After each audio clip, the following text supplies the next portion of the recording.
You might be wondering what I'm doing here. Well, let's see if this will work. There might be some problems in the transmission this morning, but I'll go ahead and put it up the way it is. Hopefully, it'll be okay. Hello, everyone. Today's the 19th of May, 2021. I'm Roy Potter. Welcome as you come in. Back from my trip, getting ready to go on another one. Hello, Roosevelt. Nice to see you. Thank you for being here. Peter, Cindy, Paula, Thomas. Yeah, thank you all for being here. Let me go ahead and get started. This isn't going to be doing well. Yeah, thank you, John Bean. Um, this isn't going to be long. At least I'm not going to be doing much on the chat. That's not the purpose of this. Uh, I've been asked, as most of you may know, I have been asked to discuss some of Dr. Eisenman's works out of his book, and I have decided to do that. And I'll probably take I won't take entire chapters. They're way too much information. I'll probably do sections, as I said, something of interest. It will not be a complete explanation of things because of the nature of it. But my intent and purpose in everything that I've done over the last, since I started this, even what I did back in 2009, but particularly in the last few months where I realized that repeating constantly what the adversary and what the powers that be are doing is just the same thing over and over again, just with a slightly different, varied scenario. Uh, if we haven't learned that by now, it doesn't do me a whole lot of good to continue talking about it. Every once in a while, I will. For instance, this whole exposure of Bill Gates, Jeffrey Epstein, the entire thing. If you've been listening to Senator Rand Paul and the information that apparently is finally starting to come out about how all of this came about, whether or not the powers that be, especially the governments, will do anything about it is a whole nother story. Hello, Mrs. Cat. Nice for you to be here. And so I will be talking about that from time to time, but we've already put all of that out, which is why I'm a little discouraged this morning because after all that I have put out, after all that I've given to my friends, family, etc., I've had some friends go and get the jab in the last couple of days. And I'm just absolutely astonished that with the information that's out there, with the very even the slightest of questions that you can do a search on, uh, especially with the information that I've given them, I'm really disappointed and kind of depressed about it. Uh, the powers that be have really figured out a way to divide us again, and now it's down to this, and you all know what I'm talking about. Have you had it? No. Why not? Why aren't you wearing your muzzle? Why are you wearing yours? I mean, this has just gotten to the point of some real problems, and some of the governments, state governments, are coming and standing up against it. But how successful that'll be at this point? I mean, this is Civil War type stuff at this point. It really is not just revolution, but Civil War. So at any rate, I was a little put out because of that, and also, as I said, I decided to cover this historical information that impacts different religious institutions. Hello, Liza Jean, how you doing? And sometimes even individual faith. Uh, it challenges those, but it's absolutely necessary, I think, in my estimation of things right now, because if we can be subjected to falsehoods and fairy tales at the very basic levels of our consciousness and our belief system, then everything else is easily manipulated as well. So, because of those reasons, I started to do the Hebrew information that I've been giving you, and then the historical information, especially first century BC to about second century AD. The Dead Sea Scrolls, the works of Dr. Eisenman, my viewpoint on Professors Strugnell and Vermes and Price and others, depending upon their different points of view. Uh, because I'm not giving you dogma. I'm not giving you dogma. My purpose is to give you the resources where you don't have to depend upon one point of view or one institution's particular doctrines and demands. If we haven't learned anything in the last 5 years, actually longer than that, we should have learned by now that institutions get corrupted. Individuals get corrupted. Our viewpoints change depending upon our age, our experiences, and other things like that. So our outlook and our understandings are going to change as well, just like the institutions do. But the difference is the institutions demand that you follow their program under some pain of some disciplinary measure. Even the good ones do that. You can be an honest person looking for truth, and if you ask a question that they don't like, they discipline you for it. I've been there, and others have too. So I didn't really want to get into doctrine. I didn't want to get into particular points of view of belief or faith, because those will always be an individual thing. Even those who are involved in institutions will still have their individual concepts, even though the institutions are trying to basically get everybody on the same page. So I know I've disturbed a lot of people with what I've come out with, including members of my own family, what I've been talking about. But I want to make it absolutely 100% clear, again, where I stand with Paul, the apostle. First of all, he was not an apostle. I saw a tweet last night, as a matter of fact, I just saw it, where somebody was outlining that Paul had written most of the New Testament. Boy, isn't that the truth? And that alone should be suspect on Paul, because he was a late comer. He didn't show up until the late, probably the 40s, AD 40 or so. We have epistles apparently from James, from Peter, from John, right? Matthew, supposedly an apostle, but as I pointed out, that came probably a pseudepigrapha from a former document. Luke wasn't an apostle. John was. Mark was not. So where are all the other writings, ladies and gentlemen? Where are the writings from James? Well, we've got one, apparently, at least, that made it into the New Testament. But we don't have them from any of the other apostles. And yet Paul, as this person admitted, has written most of what we have in the New Testament. That should disturb you, because in the mouth of 2 or 3 witnesses shall all things be established. Why has Paul taken center stage?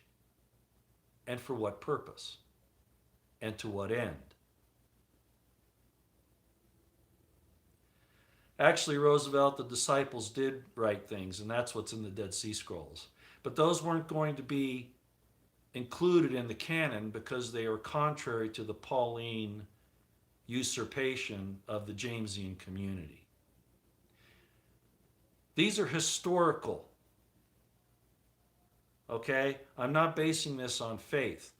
Okay? My faith is independent of these historical events, but I'm not foolish enough not to take the historical events into account. So, yes, I don't accept Paul as an apostle. He did not receive the recommendation of James the way he needed to. James was the leader of the church. And by the way, the meaning of church.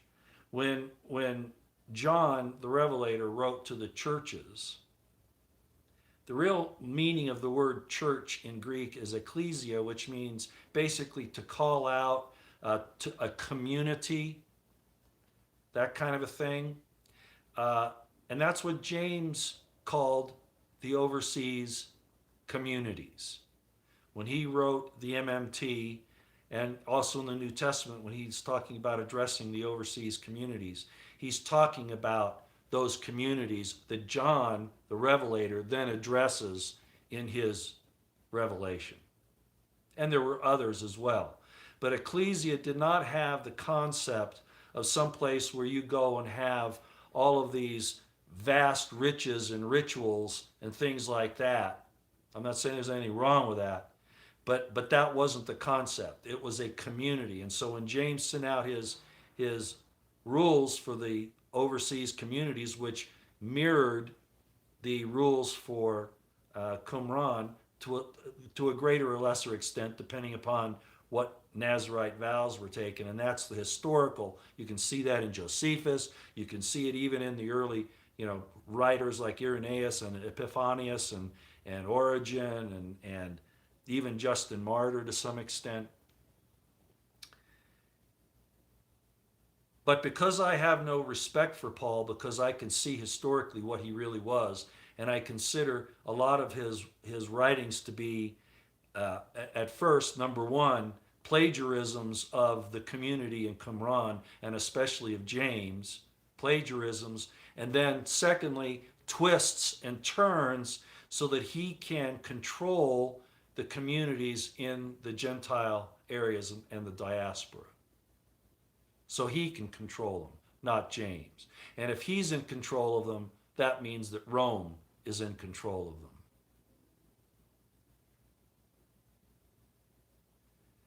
So I read this tweet, and it was rather long, and then it comes down and it says that that since Paul wrote all of the New Testament, practically all of the New Testament, and in fact he probably had a hand in even the Gospels along with Josephus, or their combine, because they are significantly different than the Epistle of James and even the book of Revelation, and certainly different than the Dead Sea Scrolls. Because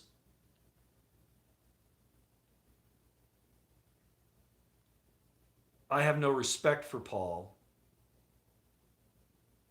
given the historical and scriptural facts. Even in the New Testament, you can see where he is not abiding, as I mentioned before, the revelation he supposedly received from Jesus saying, don't persecute me. And then he goes and he starts persecuting the Jamesian community, the super apostles, meaning James, John, Peter, etc.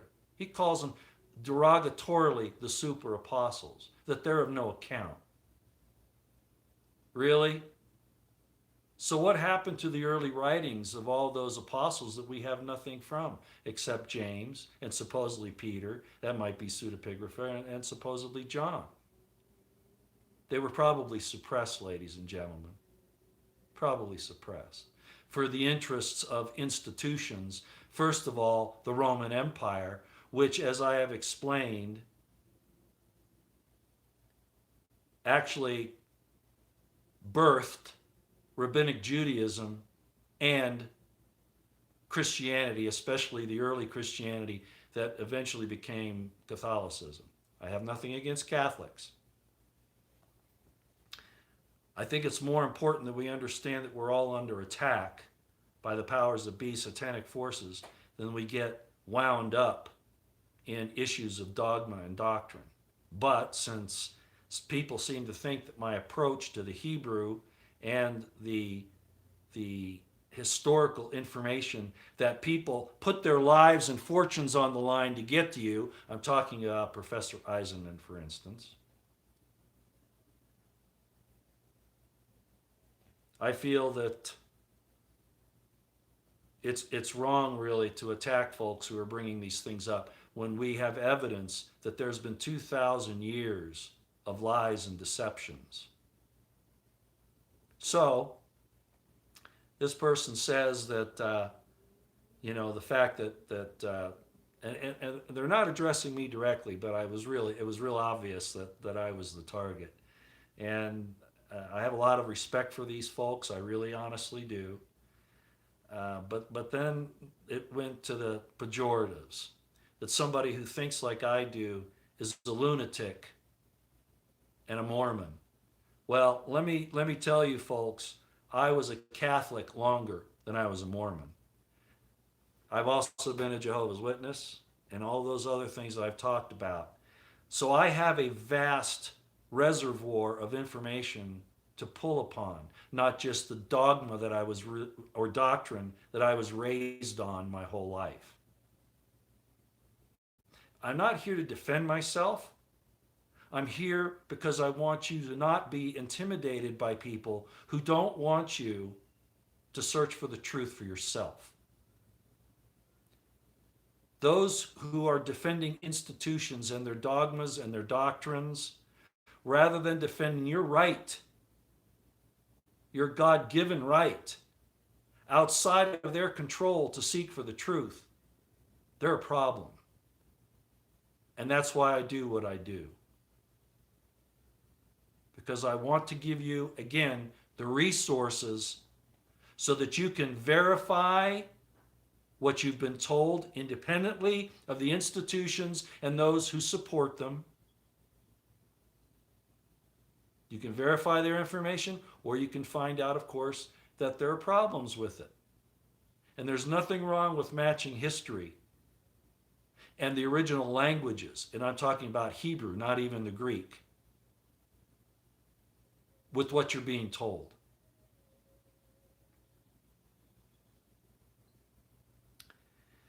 I also noticed that there's a big argument because I brought up the fact that not all Masons are bad, that there are different orders of them.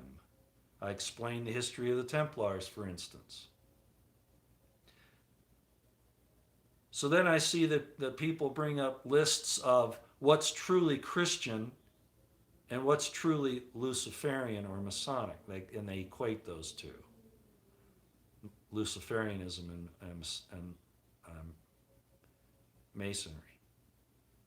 Well, again, we're talking about, unfortunately, institutions that have been battling for several centuries now, and they have vested interests. And I've talked about those. I'm not going to rename them here because, again, I don't want to really alienate anybody. I want you to use the resources that I've brought to you so that you can make your own decisions. But you have to have the courage to get outside of the control systems that these institutions have placed upon you. So when you look at these Christian arguments about, oh, this is from Christ, these are the things we're supposed to do, and they don't even know what Christ is. They point fingers at the mystery religions of the Masons, and they don't realize that traditional Christianity is based upon Greco-Roman mystery religions. They can't even see it. But what I want to say about it is this. When you have two opposing points of view, inevitably, it happens in courts of law, it happens in debates, it happens in a disagreement with your neighbor over your property boundary. You have two opposing points of view, and 99% of the time, the real truth is going to be somewhere in the middle.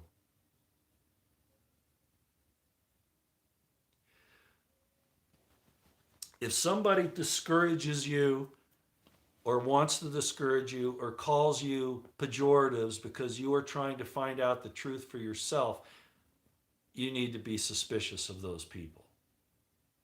I have no sacred cows, as you know. I have no ties to any institution at this point, neither governmental nor religious.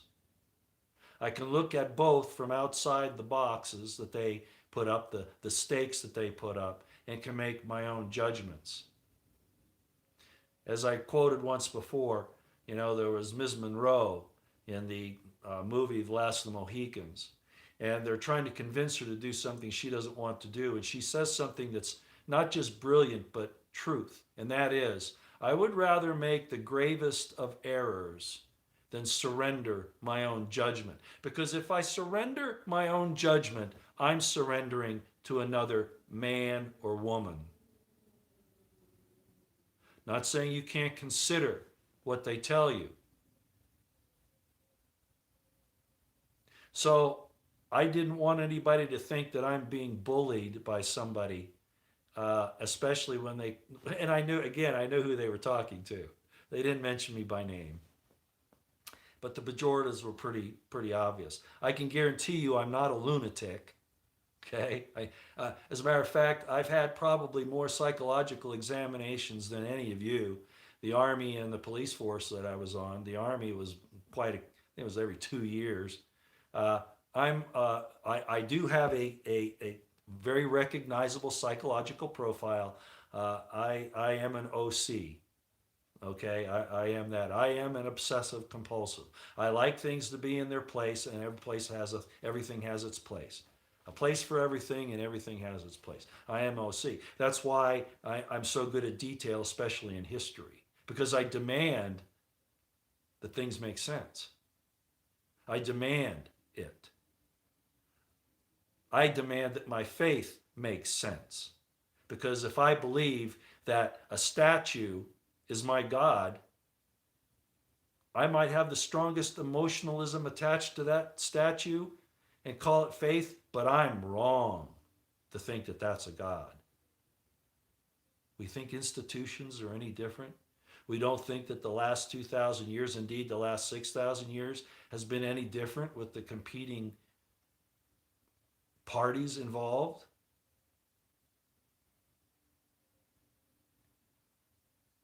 So, what do you want me to do?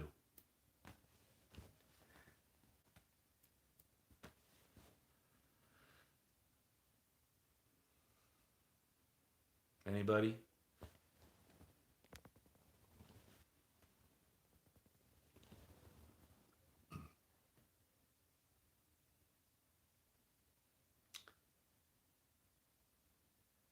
Keep going on to plurical.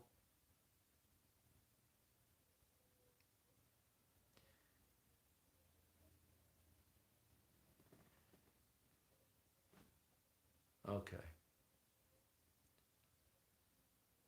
I just wanted the people that made these statements to realize that I knew who they were talking about, number one. And number two, tell them that I don't consider them lunatics, or, and I could make their religious institution that they belong to a pejorative. And again, I'm not Mormon.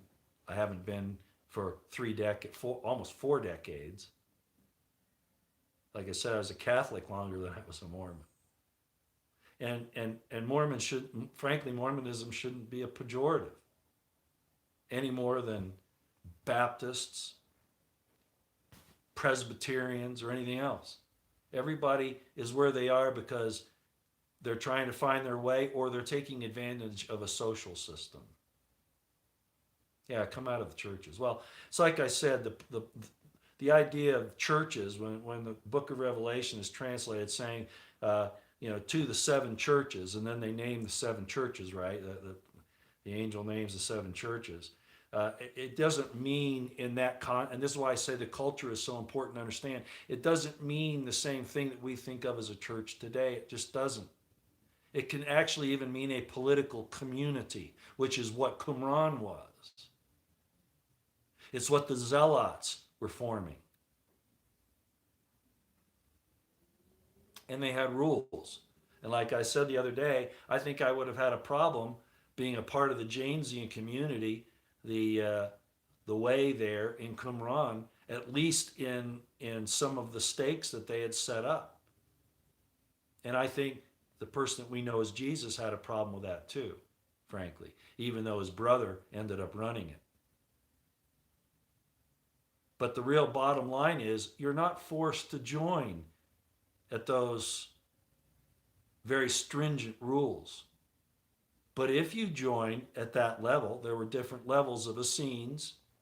There were Essenes that basically did everything everybody else did, and then there were Essenes all the way up the ladder who were so pious and so strict in their observances that they wouldn't even walk, 10 steps on the Sabbath. And I think that's ridiculous. But I understand why they did it. See, and Paul knew why they were doing it, but he belittled them for it. He called them false apostles and those who crucify the truth, etc., all these things. When in fact, he had said he wanted to join that group and then got out and subverted everything that they were trying to do. So, I'll end today on this. No, I will emphasize again, I think Paul was a Herodian Roman trespasser, spy, manipulator, liar,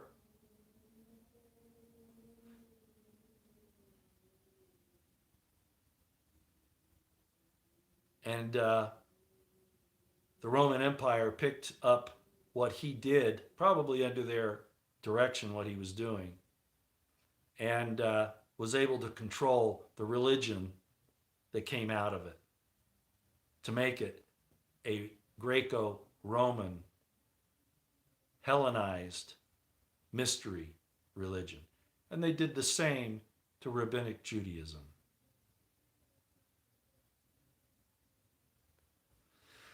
So, if you want to know what the early Christians were really up against and what was going on, what they were really called, and not believe or not feel like you have to believe think about it. How is it that something as monumental as Christianity is supposed to be, how did it get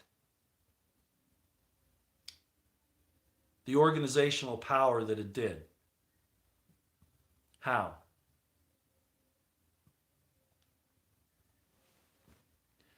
Christians are being persecuted today.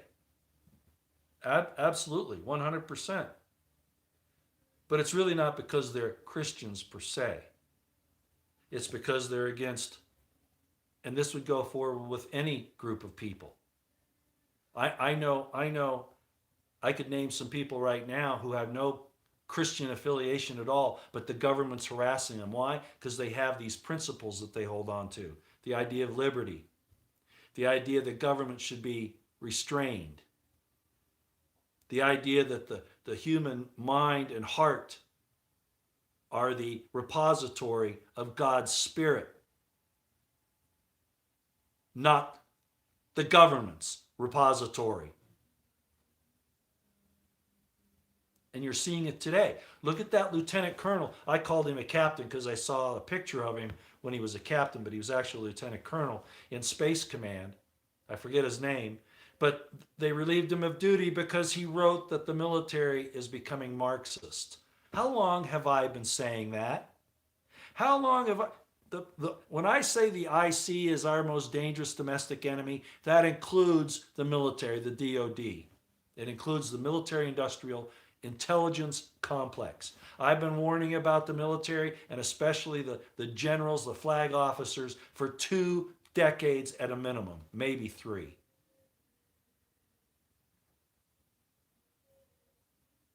So it's not the Christian necessarily that they're after. It's the liberty and the principles that people carry in their hearts and minds, because those were given to them by God, no matter what they are called. By the way, I love Chuck Baldwin. Yeah, he likes Paul, but and I don't know what his real feelings on Paul are. He probably likes him, but and considers him an apostle. But Paul didn't meet the criteria for an apostle. And for people to say He was an apostle, and then disregard James and the people that actually walked with Jesus. That's pretty damn serious. But Chuck Baldwin uses it for teaching points. I have nothing wrong with the way he does it.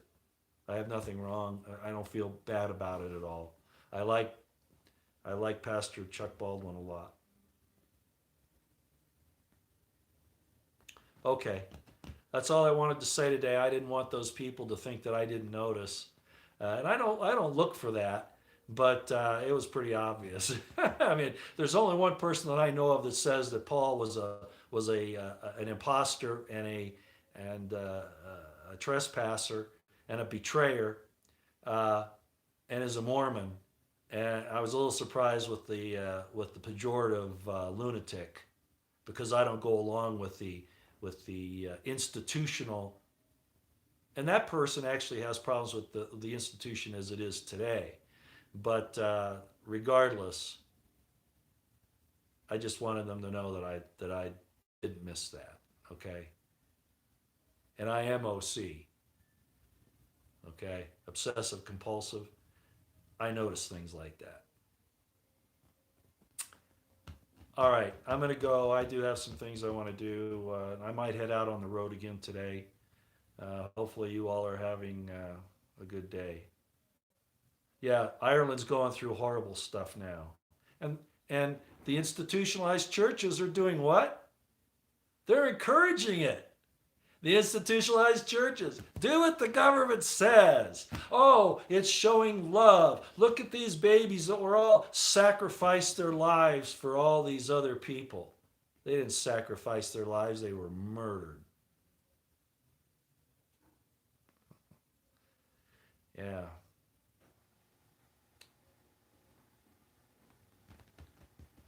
Don't let anybody take away your liberty. Okay? Don't let them do it. If you want to freely give it up, some portion of it, well, okay. But then don't turn around and betray the people that let you in their inner circle. If you have a disagreement with them, part and leave it alone. Paul didn't do that. Paul actively worked to murder those people in the long run and alter the foundations that he had promised to support. Because once he got away, I'll tell you what he was like. Once he got away from, once he left and started on his so-called mission, he did what a lot of people do when they leave home. Oh, we can have sexual encounters and nobody's going to know. Oh, let's go to Korea. A lot of people in the military, they go to Korea because they can have sexual liaisons there and get away from their home and do that. Yeah, of course they do. I knew that. That's what Paul did. And then when he got caught, when he came back to Jerusalem, James says to him, I've been hearing things that you're not teaching what we've told you you're supposed to teach. Why are you teaching these outrageous doctrines that you aren't authorized to say? And my brother didn't tell you to say them. You made it up. Oh, how do you know about this? Because people that are coming down to the temple from these outlying areas, like in, where he had been, Ephesus and these places, are saying, this guy's teaching, he's not teaching what he's supposed to. He's got some new doctrine here. It was Paul that came up with the new doctrine, and he tried to protect it by saying, anybody who teaches a doctrine other than I have taught, let him be accursed. Really? So James approaches him. He confronts him and he says, why are you doing this? And Paul says, I'm innocent. And I've got these Greeks here who are willing to go get circumcised so they can get in the temple. Oh, okay. All right. Well, you pay for them to get that circumcision and to do the rituals. And then after you're done, you come back. Well, guess what? The people in the temple realized he was putting on a show. The Greeks didn't want to get circumcised, so they hesitated. And he got thrown out. Paul got thrown out. That's what really happened.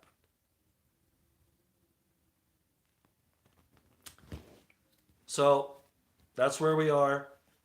Uh, Again, Dr. Eisenman's work is seminal. It's laborious to get through, but he has no agenda. I know him personally. You can see it in his works where he comes down on Talmudism as much as he does Christianity, because he's an honest man. I'm not saying he's right 100%.